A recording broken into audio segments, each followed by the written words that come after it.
think. Happy days.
Turn that off for a start. Nah. Well, what happened there to start? I don't know, but I just had to unplug some of the stuff and plug it back in and it connected. Bloody gremlins. Okay, let's turn this up a wee bit. All these flipping things. Now, hopefully you can hear me anyway. So before I jump on tonight, I was planning on doing something tomorrow night, but that's not going to happen now. I wanted to do something midweek. So anyway, what I want to do is just get on and let's get a bit of chat going about the blues.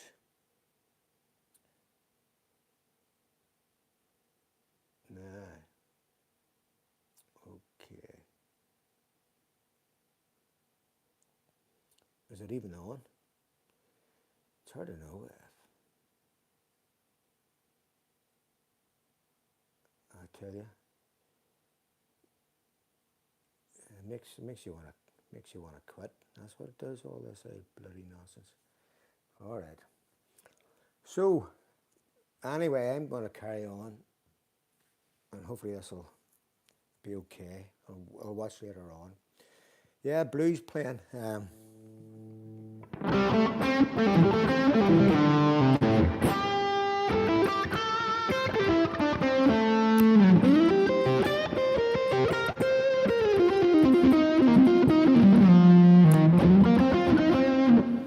Take some of that reverb off. There's plenty of reverb on that there, so we'll knock that back a bit. Let's see.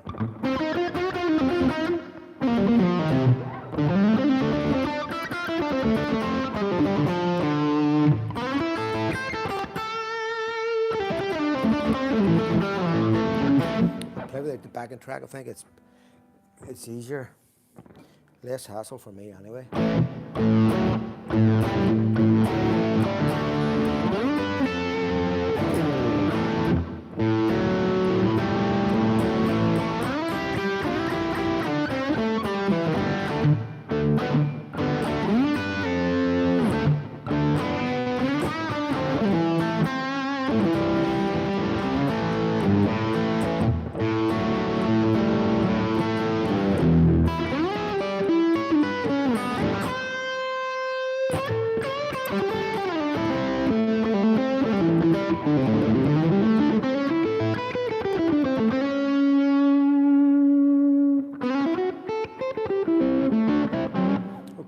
So let's talk about my approach to playing blues.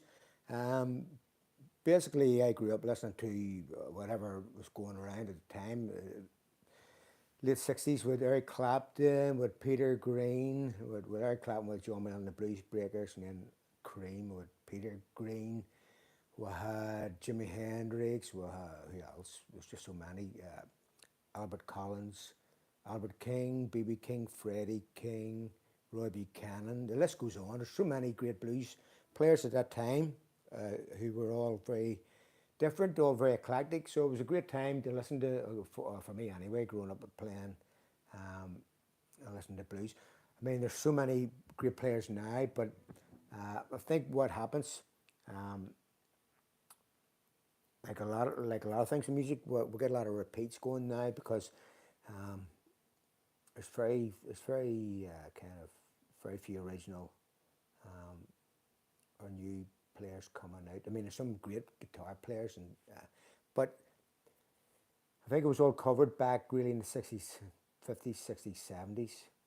For most part, you know, don't give me a roasting about that. I mean, I'm still banned great albums, great blues music, and there's guys from the 70s and 80s still around and producing great stuff as well, of course, you know. But a lot of the things, you know, you're hearing now, it's like clones of what was previously done. Anyway, let's get back to my approach to playing blues. Starting over the minor pentatonic, it's a good place to start. Start with a minor pentatonic, and I think the whole bloody world knows the minor pentatonic, especially in the key of A. But I'm going to show you a couple of things that you can do. It's a great way to work. It's a great way to start, you know, the basis of kind of building up your vocabulary. So, for instance, minor pentatonic A, 5 notes. Penta stands for 5. Pentatonic means notes. Penta, 5 notes. 1, 2, 3, 4, 5. And the last note, is the 6th note, is the octave. So it's a repeat of the first note, only an octave. So that's a good place to start. So, and a lot of the great blues playing was just made using those notes. In fact, there's probably more great blues playing with those 5 notes than when we introduce like the blues note or whatever else we introduce. Certainly for that traditional, you know, Roy Buchanan, Albert Collins, it was all about the 5 notes. Okay, but if you have that, what do you do with it? If you're stuck in a rut and you're wondering what's the best approach, or not the best approach, but thinking what can you do to get out of just running up and down the notes, you can do many little things. You could practice, well, get that all over the fretboard for a start. So a good thing is to practice that and be able to move it around the fretboard. So instead of going from this A to there, you may go.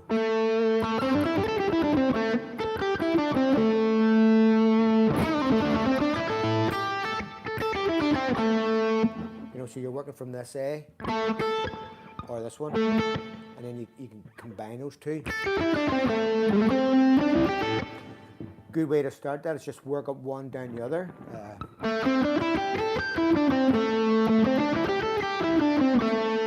So you're just kind of opening up your fretboard a bit.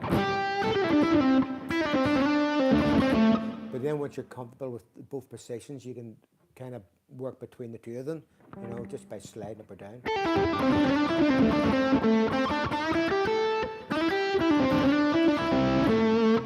So that's, you know, that's an easy way, if you practice, it's an easy way to, you know, to start to open up your fretboard. Little patterns, rhythmic,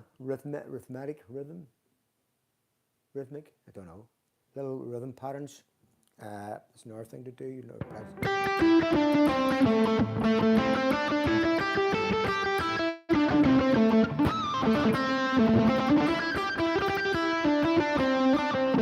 So you might practice 1s, 2s, 3, 4s, like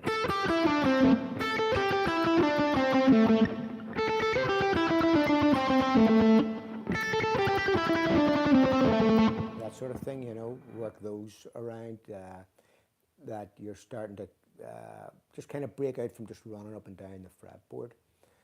Another simple thing to do is create a little theme. So you might go, let's see, like, so that might be the theme, you know, the one that we're playing. You might do like a variation of that, you know, like a question and answer.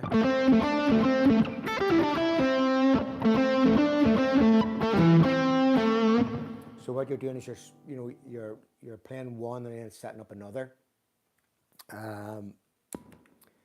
That's a pretty good little thing to practice as well, just by just taking something simple and repeating it a lot. Maybe change one note of it, or add a bit of variation or timing.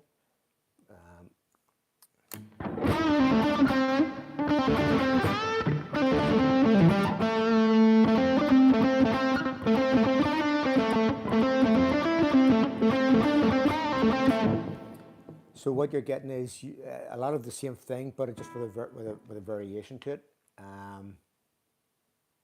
That's always worth practicing as well.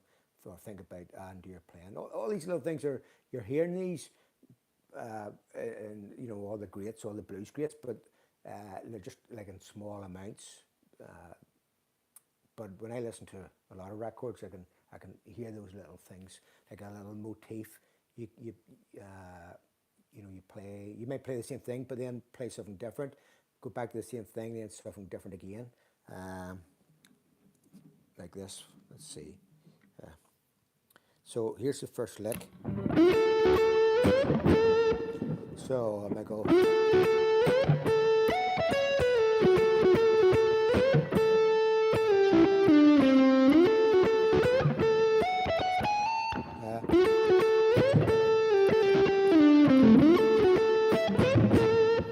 You're getting a bit of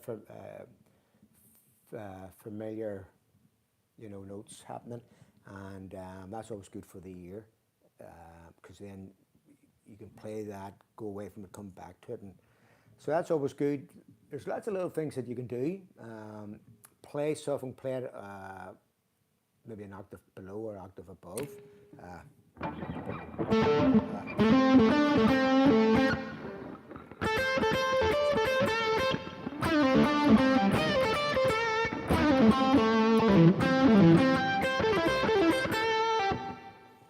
You know, just where you're playing the same thing only on a different part of the fretboard.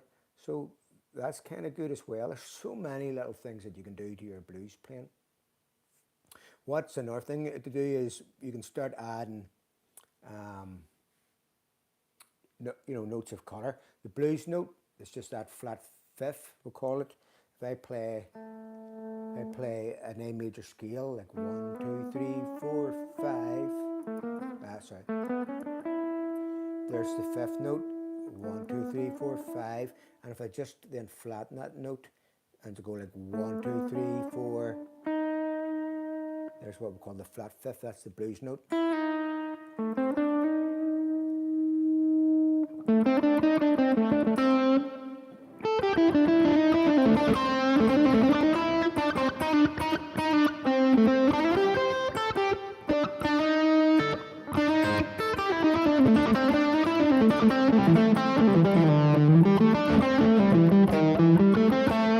There it is in the octave below there, just like fret 6 on the A string.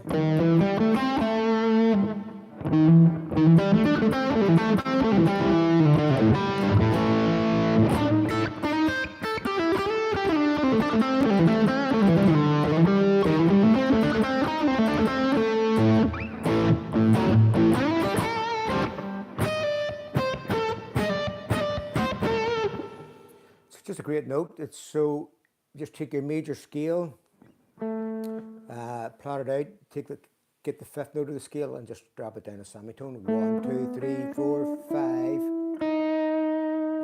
There it is there. If you already know the minor pentatonic, it's here. Like you'd also play it here. Just a nice note of colour, just to throw in. You know, just adds a bit of something else to it. Really, after that, a lot of this stuff is just colour, and you know, we've got that minor pentatonic. Obviously, you've got the major pentatonic. You know, if I'm playing like a blues, but it's more of a, you know, has more of a major feel to it.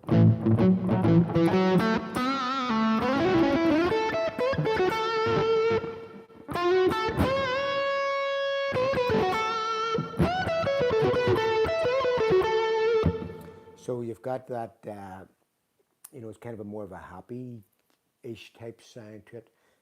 So that's the major pentatonic.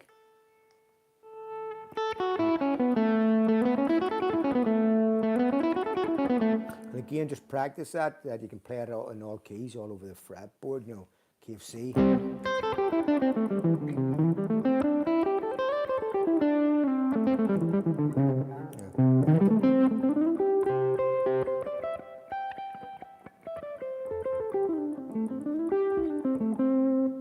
You know, just that you can get it all over the fretboard.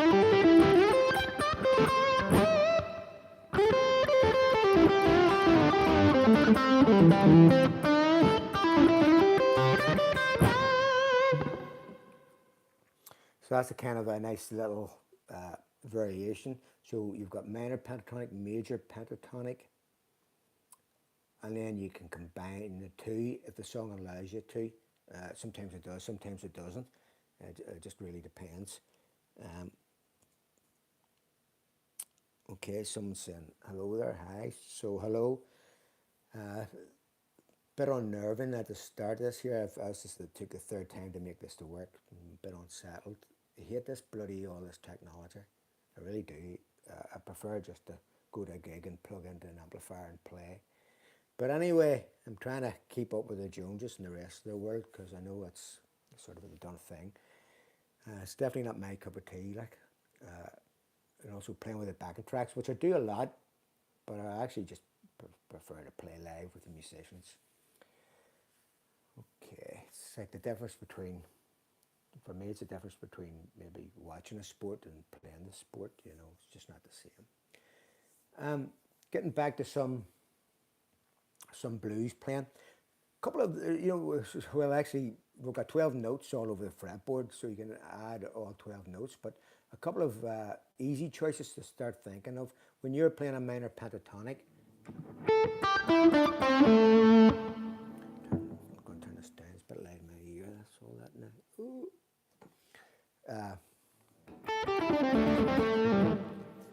When you're playing a minor pentatonic in the blues, and it goes to what we call the 4 chord, and if you're in the key of A, for instance, we're doing this in the key of A because that's what most of the internet seems to do everything in A. But this will work in any key. If you go to the 4 chord, in the key of A, it's A, D, and E. So you're 1, 4, 5, A's your 1, D's your 4, E's your 5. So what you can do is target each of those chords, especially like that 4 chord being a D. Any of the notes of the D chord, wherever you can find a D chord, any of those notes are going to sound good when when the band or the backing track goes from the A to the D.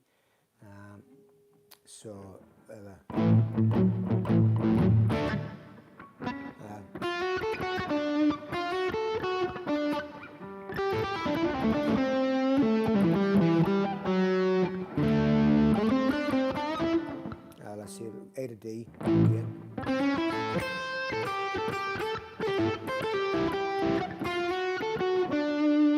You know, just hitting any of the notes of the D chord. When it goes to the D, hitting any notes of the E chord for the E.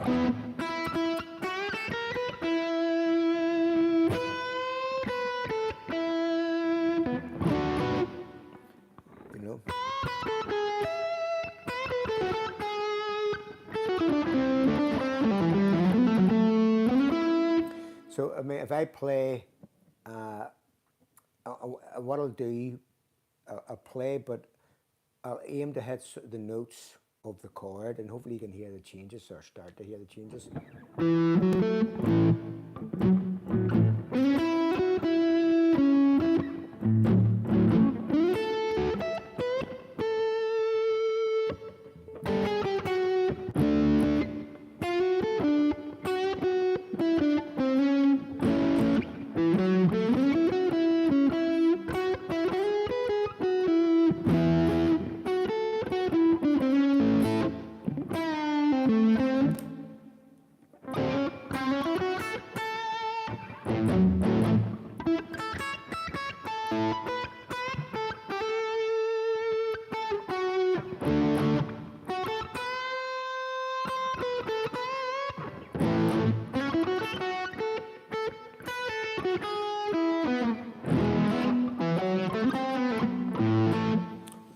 Kind of walk there, kind of slow, but hopefully you can hear that, you're landing on a good note, or trying to land on a good note that corresponds with the chord, and that'll make a big difference to your blues playing. So you're not just playing like a minor pentatonic or major pentatonic over all of your chords. That will really make a significant difference, where you can kind of really just target the chord and play a corresponding note of the chord. It just makes such a difference to what you're doing. And then that's a great way to explore your fretboard, is just to find out all your D's, all your E's, or all your C's, or whatever, and just all around the fretboard, and know that those are good notes to hit.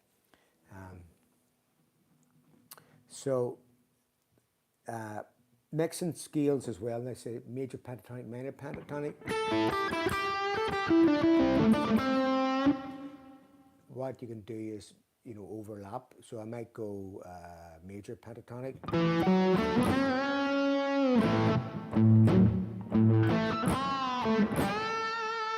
There I want a minor pentatonic,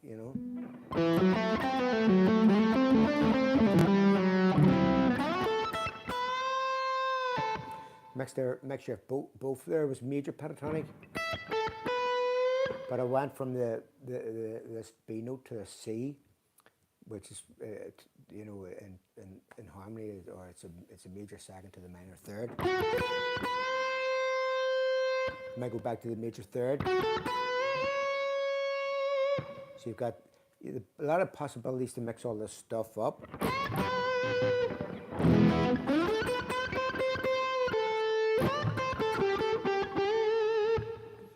Where you're combining so basically start overlapping the patterns, like minor, major. So if you can start overlapping the patterns, and sort of bend or slide between the two of them, or just use them.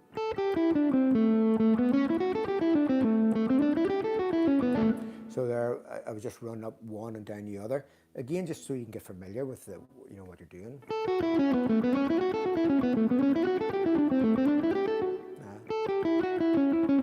And then you can just start, visualizing all of them, being able to separate them when you want. But you can look at your fretboard and go, I've got a major pattern, I've got a minor pattern. What notes are beside each other. Because you end up with a lot of notes in.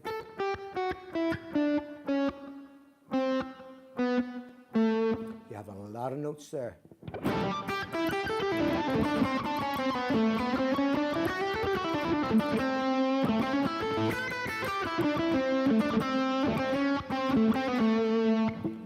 This gives you a lot of choices. Then if you want to add a bit of color to your playing. Although all those extra notes, a lot of my favorite songs don't include those. It's basically minor pentatonic.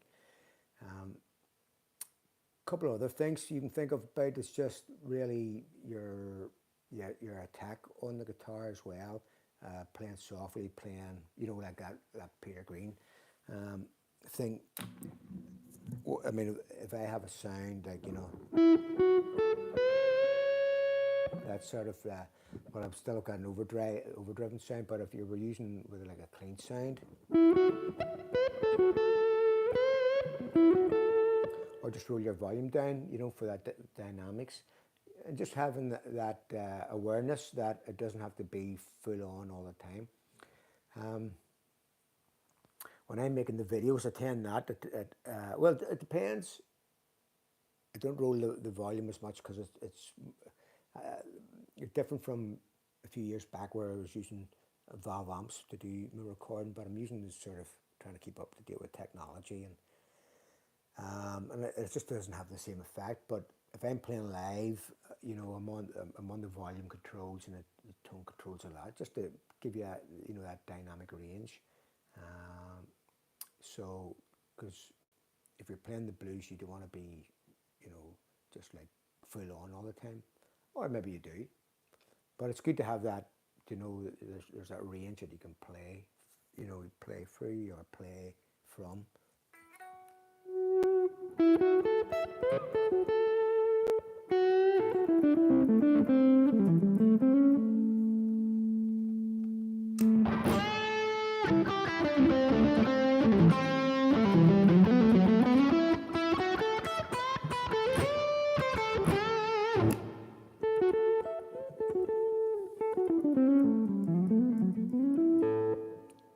You know, so although it doesn't really sound that great here, as I say, but with a you know, good valve amp playing live, or even a good amplifier, you know, a tranny amp or whatever, but just being aware of that dynamic range. It's another big thing. And also being able to have that attack when you want it. Some of my favourite players, Freddie King, Roy Buchanan, Albert Collins, they just had that ability to sort of, you know, be quite heavy with the pick and dig in. And I just like that sound. I just enjoy it. I think it's great, you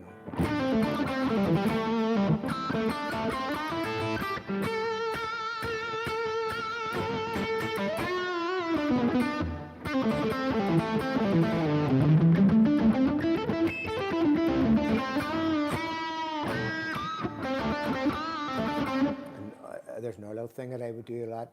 I love doing is the harmonics, the pinched harmonics. Where did I get that? Probably really Rory Gallagher, and more so Roy Buchanan. Roy Buchanan was never done doing pinched harmonics. I just loved them. So really, Roy Buchanan, and Rory Gallagher, and then obviously I discovered ZZ Top, and Billy Gibbons does a bit. I like that. I just like that kind of whistling sound that it makes, you know.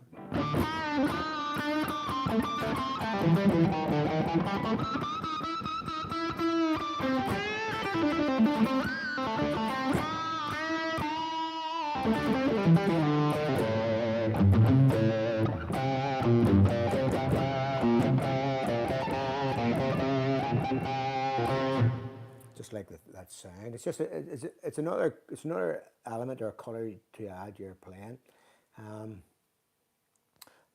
It's a mixture of playing good notes, playing good phrases, try to play memorable phrases. You know, using a bit of color of different notes, and then, you know, introducing you know, your picking hand, or it depends if you're left or right-handed, but your picking hand, where, you know, you're dampening strings, you're playing heavier, you're playing lighter. So, because at the end of the day, this hand can be on the fretboard, but it's not going to operate without this hand. So I think also there's a lot of expression, and well, in fact, really all, well, not all of the expression, but a lot of it's coming from your picking hand. I like to also use my fingers. So if I'm doing, you know, just the snap strings.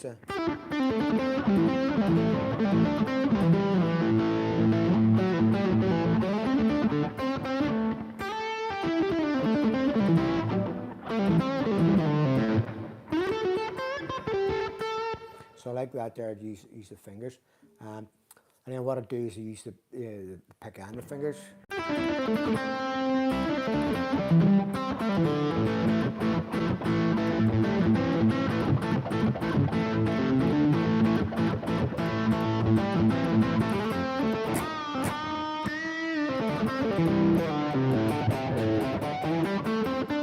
You know, just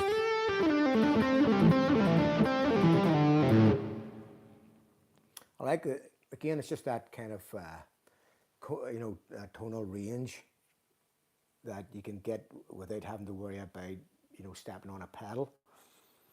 Although I enjoy doing that as well when I'm playing live. But it's just about thinking of ways, just you know, you've got your basic scales, but thinking of ways just to trying to be creative with them. So that's just, and it's like your tone is your number one thing. To aim for a good tone. Your tone is your voice, because it doesn't matter how complicated or whatever you're playing. If the tone is not good, it's not going to sound good. It's like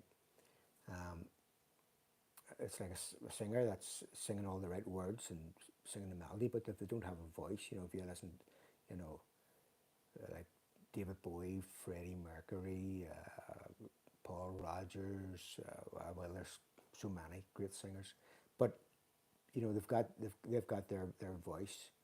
It's the same for, you know, B.B. King and Stevie Ray Vaughan and Eric Clapton. They've all got their voice, they've all got their tone, their sound. So for me, again, not so much for the YouTube thing. It's harder for me because I just don't have the equipment, the room, the technology to make that happen. But certainly for live playing, you know, making sure that you've got a good amplifier that, you know, gives you that kind of tone that you want, depending on your music. But for blues, it's hard to get away from a good sort of, you know, Fender-ish type amplifier. Just, you know, somewhere with a really good clean sound, and you can sort of add pedals to it. Or that's just maybe starting to break up a bit, as opposed to something really crazy overdriven, especially for blues, because you want that expression. So it's not just so much about the one thing of getting some notes on your fretboard. There's a lot of things that you can think about, or you know, you can look at to really bring your playing on. I'm going to show you a couple of little chord things, a couple of practical things, because when I'm when I was learning the guitar and I was watching guitar players like I'm doing now, talking a lot, it's sort of, you think, well, give me something I can work on.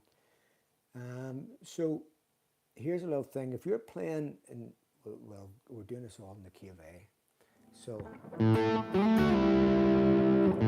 there's a simple little thing there.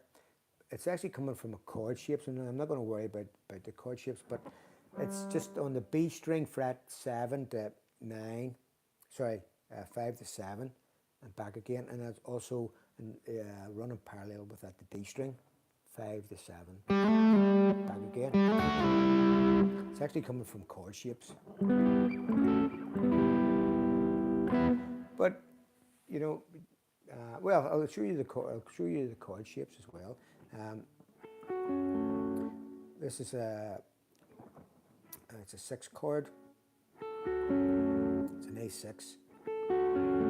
So that's from the first string. It's I'll spell this out, the frets: 5, 7, 6, 7. And I can move that down 2 frets down to frets 3, 4, and 5, and that becomes an A9 chord. So that's just nice. And that's movable up to your D fret, up to your E fret. But you can take parts of that. You can take the B string and the D string.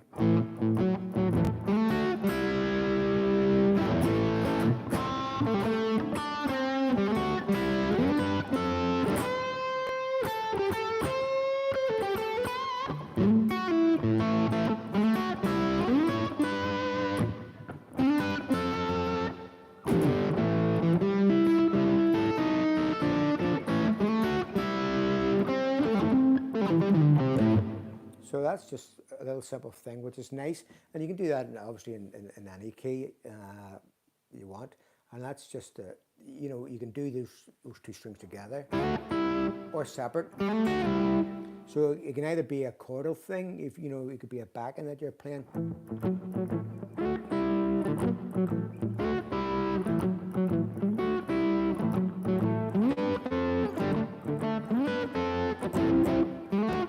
know, that sort of thing. Or if you're playing a solo, you know.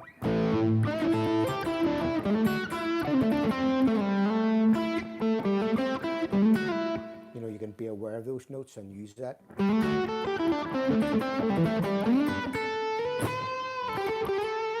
You know, so that's a kind of a little useful thing just to add your playing. Another little thing I'll show you here that the playing is what I call the X shape. And what I do is I'm taking this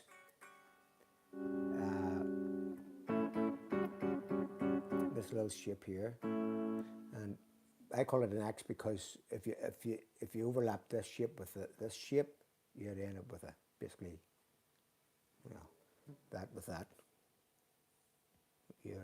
That sort of thing, like an X. Basically, you've got 4 chords there, automatic. You've got an A major. You've got an A13. You've got an A6. And you have an A7. You've got 4 chords there.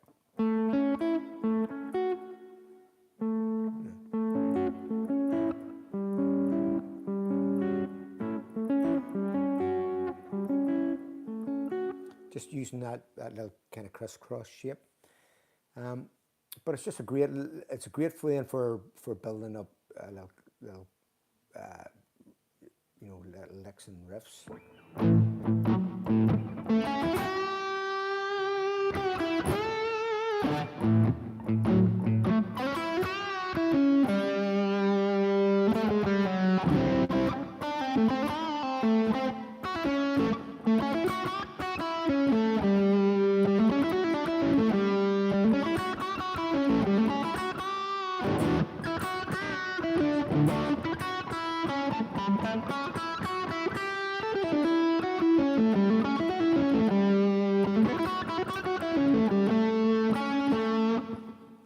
Maybe a way to practice that is just actually run all the notes of it.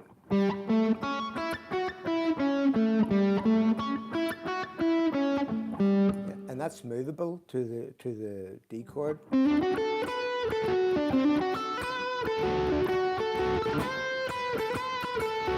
E. You know, based from your 12th fret. D from the 10th. A from the 5th.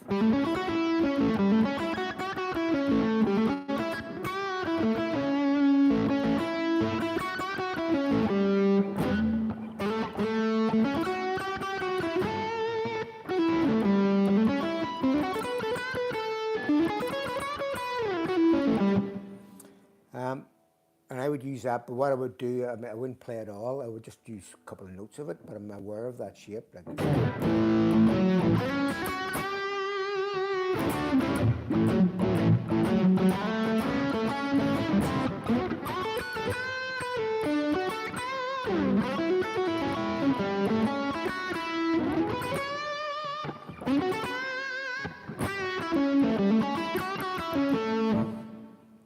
overplaying it there. I wouldn't even use as much as that. It was just kind of going through the shapes. No, I would only hint at it, but I've got it on 3 positions that I need it for playing blues.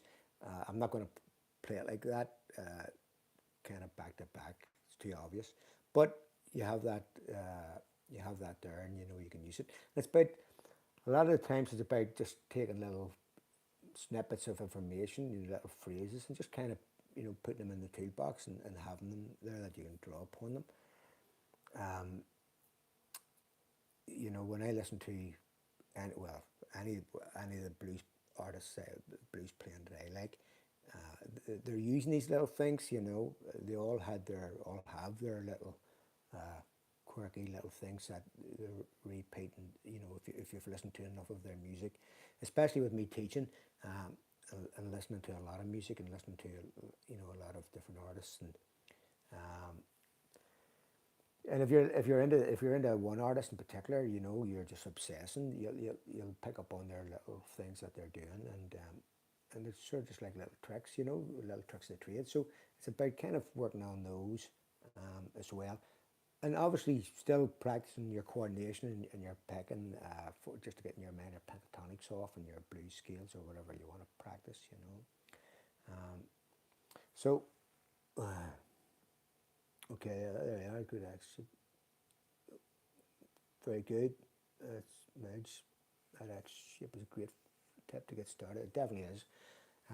Little things like that there, I think will go a long way in your playing. Well, go away. It's gone a long way in my playing. Those little things, and there's just little concepts just that you have. Another one, I'll show you one more before I pack up because I wasn't planning on doing too much.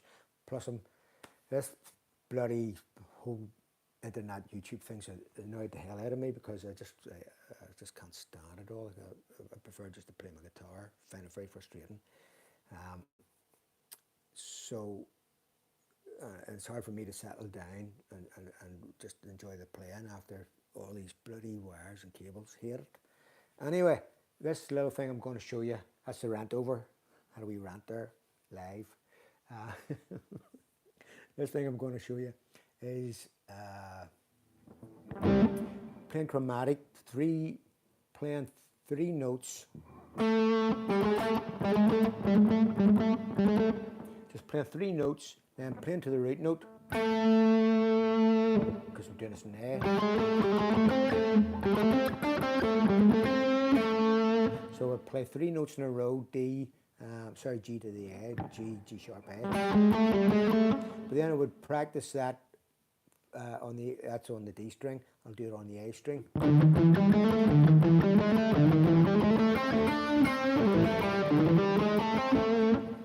And then you can start playing with time in there, because there I went. You know, now I'm including a note from another string.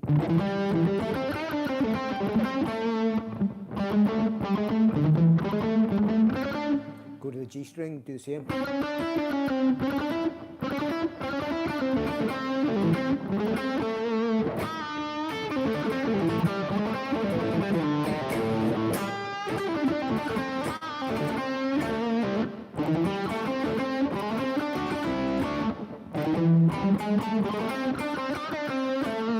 So you can just hit three notes at a time and just practice that up or down, you know.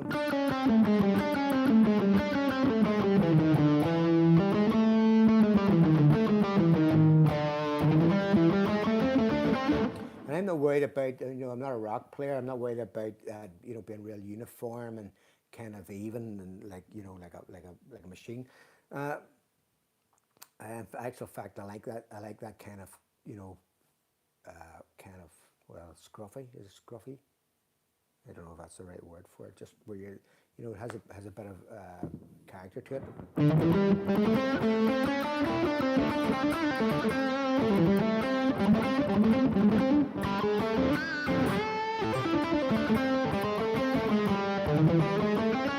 So I would practice, you know, like just one string. You just take one string at a time, work through the strings, or I might practice two strings.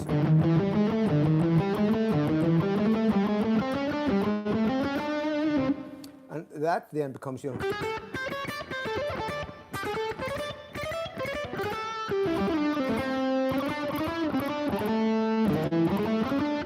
and just to have all those little all those wee bop bop bop at your fingertips means you can add again a bit of interest to your playing.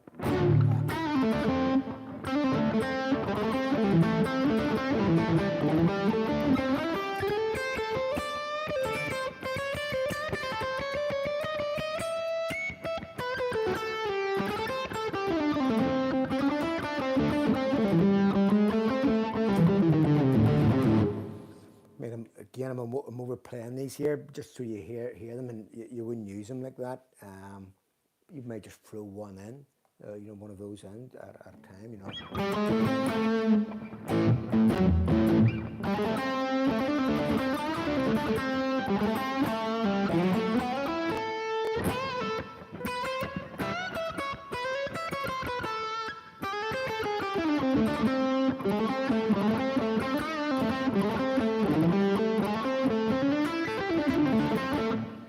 So again, these are little things, you know, it's just adding a bit of character, a bit of interest to your playing. So that's good, and just explore those all over the fretboard, you know, just think, well, even if you do one, say from the G sharp A, you know, like,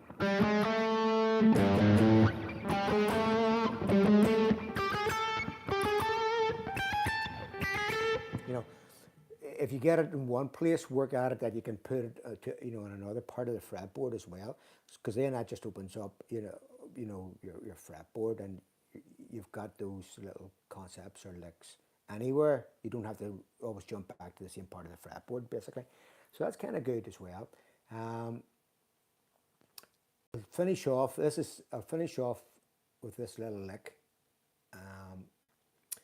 and it's from the minor pentatonic, but it's also including the blues note, and it's a really easy thing to remember because you're playing the same thing on each string. I'm going to play the minor pentatonic, but I'm going to add the C note here. Then I'm going to do the same on the B string, and then I'm going to do the same. And that was the blues note there, so it's kind of off sounding, but you know, it's just, it has a nice, again, I like that quirkiness of that being, you know, that blues note being slightly out there.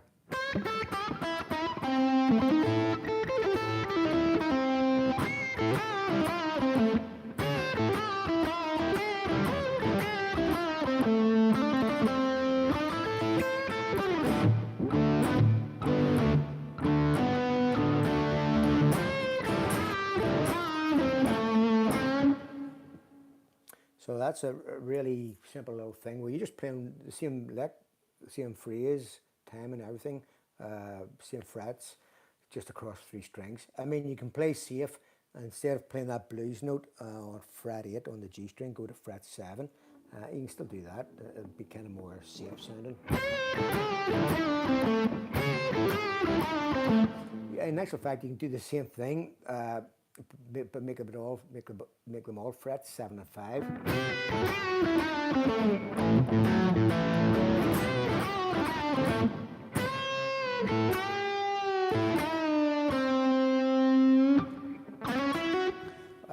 You know, it's just about, again, ways of thinking of just you know, catch the ear a bit and add some interest.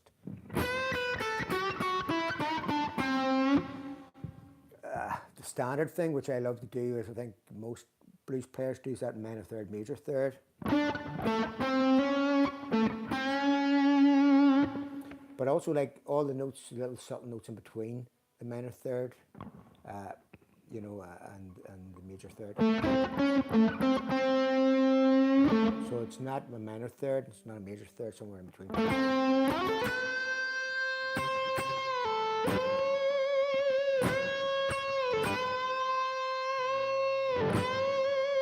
That sort of thing. I said I'll finish off with one more. Another thing that I've got into, well, you know, sometimes I watch back on some of my videos and I go, oh, flip, I do that. I've done that in the last one, I've done that. I end up doing a lot of the same things, but I think, you know, you end up being who you are. You can't change that. So I like to do this thing with bands. I mean, I can bend string, no problem. I've played in country bands, and I've played, you know, I worked at my string bending quite a bit. In actual fact, I'll show you great exercises for string bending. I'll do that first. We could be here all night, actually. But let me see, I'll do this in the key of C. I'm going to use a C major scale. major scale is a great scale because it's all your chord formula, all your scale formulas worked out from your major scale. So learn your major scales. That's I couldn't say that enough. It's just a real it's a good thing to do. But if I take a C major scale, now if I practice that, but I'll do it in bands and I'll work from just you know, from one note to the next, but instead of playing it, I'll bend it. But what I'll do is I'll play the note first that I want, that I'm going to, so I can hear my target note. So I'll go like C, D, the D, E, E, F, F, G, G, A, B, B, C.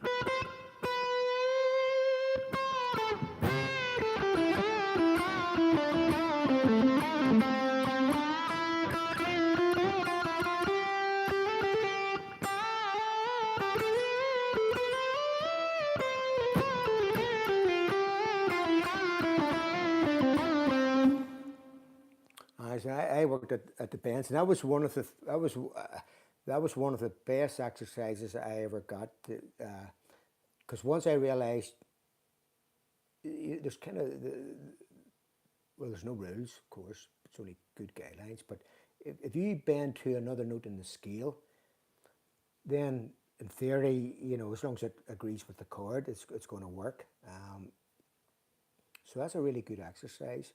Now you can apply it to minor pentatonic, but with the minor pentatonic, you got a couple of bigger jumps, and it's going to be tone bends or tone and a half. So that's a bit much when you're starting, you know, to concentrating on this. I think for me anyway,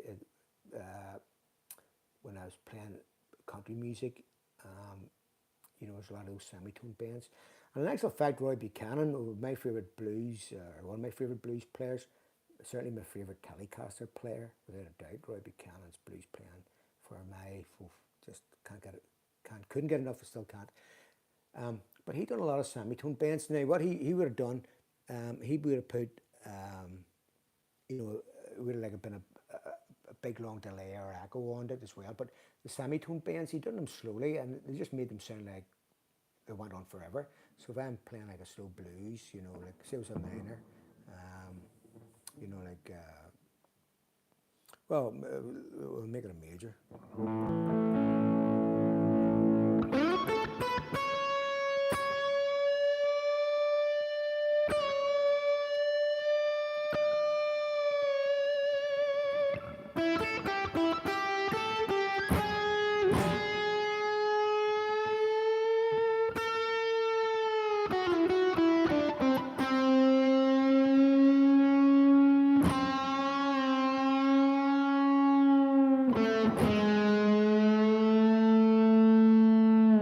That sort of thing, where you just played the bends and played them slow and just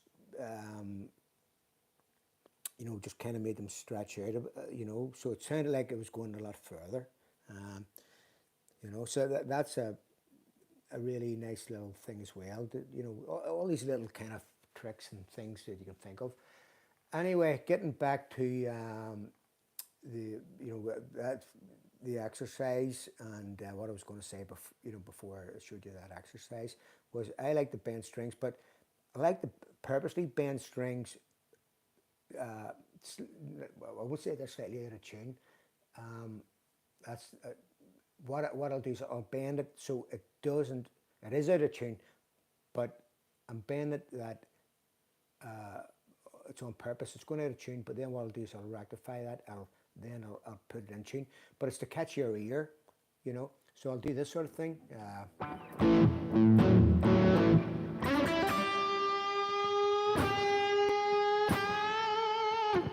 You know, so get some of that delay off here.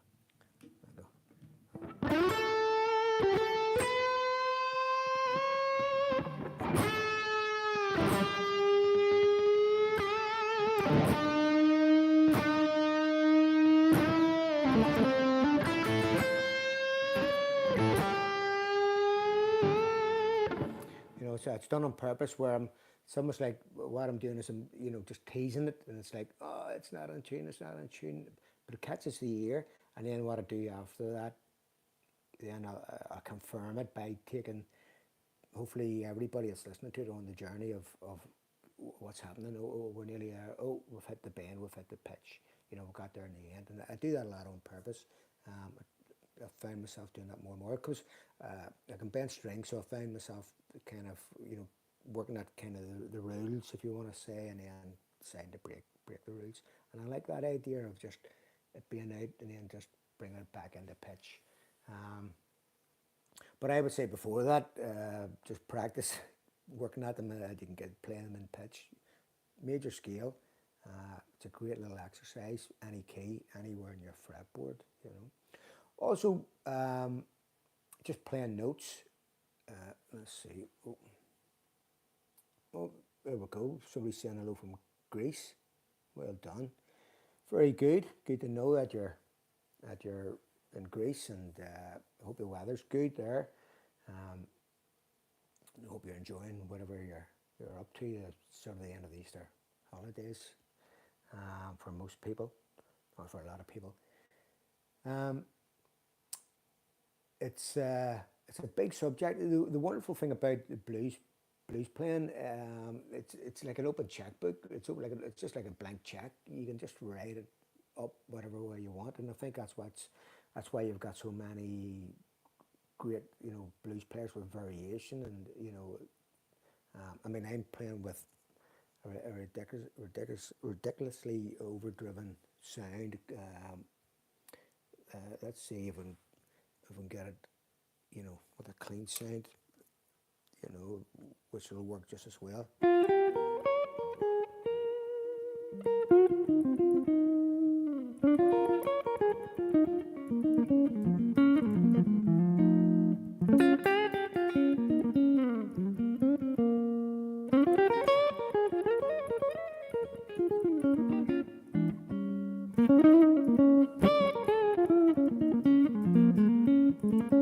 Same rules apply. No, not rules. Same guidelines. I'm using all the same information that I did with, the overdriven sound, but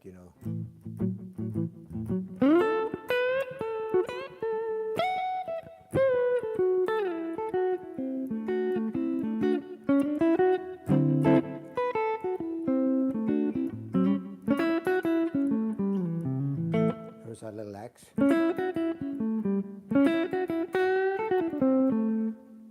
Highlighting the chord or aiming for those target tones. For the D, for the E.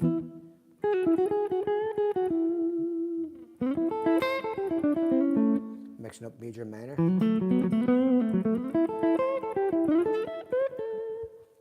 It's the same. I'm applying just all the same little, whatever you want to call them, same approach. So anyway, sorry about it was third time lucky. Bloody equipment, hate it. If you're watching this in a repeat, if I don't take it down, I might put this up for a day or two, and I'll watch it back, and I might just bin it. I'll put it up for a day or two anyway. If you have any comments, if you're watching this afterwards, not live, you're just watching this on a repeat, you can, if you want to ask any questions, feel free. For those who have stuck it out, and those who have put up a wee message, thank you very much. I appreciate that. The next one I'll be doing will be at the weekend, and hopefully it'll work first time, and it won't frustrate the hell out of me. Give me a valve amp, a good band, and a good venue with plenty of people any day compared to all this here. Anyway, as I say, if you have any questions, feel free to put them down. Also, if you're interested in guitar lessons, you can contact me. I do lessons via Skype. Skype and Zoom. They run a bit smoother than this here did tonight.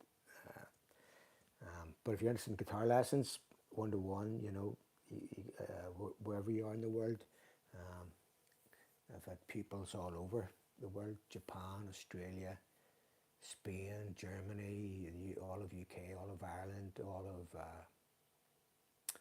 where else, all parts of America, Canada, all over. The internet is amazing when it works, when it works. So you can contact me via my Hotmail, royfultonmusic@hotmail.co.uk. Send me a message if you want, even, just, and we'll see you at the weekend sometime. And just look out for the next one. Hopefully we'll be better organised then. Anyway, all the best. Look after yourselves. Take care. We'll see you again. Cheers.